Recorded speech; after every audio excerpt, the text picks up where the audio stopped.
আমরা আমাদের যে সূচনা করেছি বাংলাদেশের ইতিহাসে কোনো ছাত্র সংসদ নির্বাচনে এই ইতিহাস বিরল যে তার সংগঠনের অভ্যন্তরীণ নেতাকর্মীদের ভোটাভুটির মধ্য দিয়ে তারা তাদের প্রার্থী নির্ধারিত করেছে।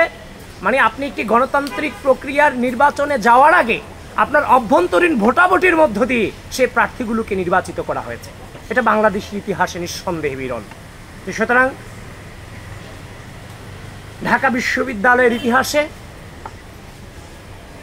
এই যে প্রথম এভাবে ভোটাভুটির মধ্য দিয়ে গণতান্ত্রিক নির্বাচনে একটা সংগঠন তাদের প্রার্থী নির্বাচিত করেছে, আশা করি ঢাকা বিশ্ববিদ্যালয়ের শিক্ষার্থীরা সেটাকে হৃদয় থেকে স্বাগত জানাবে এবং সেই প্রক্রিয়াকে ত্বরান্বিত করতে আমাদের পাশে থেকে উৎসাহ দেবে। এবং সবসময় আমাদের পাশে থেকে ঢাকা বিশ্ববিদ্যালয়ের শিক্ষার্থীরা সেই উৎসাহ দিয়েছে বলেই আমার সংগঠন এত বড় সিদ্ধান্ত নিতে পেরেছে। প্রিয় বন্ধুগণ, আমাদের এই প্যানেলে আমরা যথেষ্ট অন্তর্ভুক্তিমূলক প্যানেল করার চেষ্টা করেছি। আমাদের এই প্যানেলে ক্রীড়াবিদ থেকে শুরু করে তারপর আদিবাসী যারা আছেন তাদের আদিবাসী যারা এসেছেন আবার তাদেরকে এমন না যে আমরা কোটা এখানে নিয়ে আসছি। আমাদের যে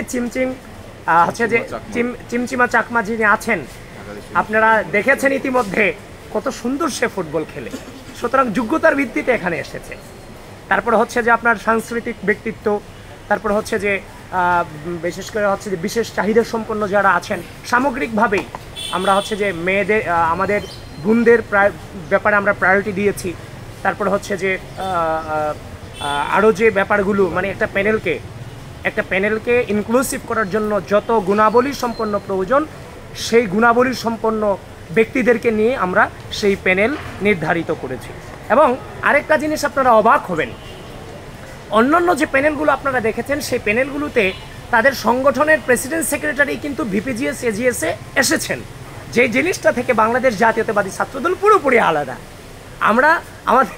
আমরা আমাদের জায়গা থেকে আমাদের যারা সংগঠনের প্রেসিডেন্ট সেক্রেটারি যারা আছেন তারা কিন্তু ইচ্ছা করলেই ভিপিজিএস এজিএস হতে পারতেন, কিন্তু তারা বর্তমান পরিবেশ পরিস্থিতি এবং ঢাকা বিশ্ববিদ্যালয়ের শিক্ষার্থীদের চাহিদা অনুযায়ী তারা তাদের জায়গা ছেড়ে দিয়ে তাদের নিজেদের মধ্যে একটি নির্বাচন প্রক্রিয়া সম্পন্ন করে তারা তাদের জুনিয়রদেরকে সামনে এনেছেন এবং শিক্ষার্থীদেরকে নেতৃত্ব দেওয়ার জন্য সেই সুযোগ তারা করে দিয়েছেন, যার কারণে বাংলাদেশ জাতীয়তাবাদী ছাত্রদলের প্যানেলটা অন্যান্য সকল সংগঠনের প্যানেল থেকে সম্পূর্ণ আলাদা।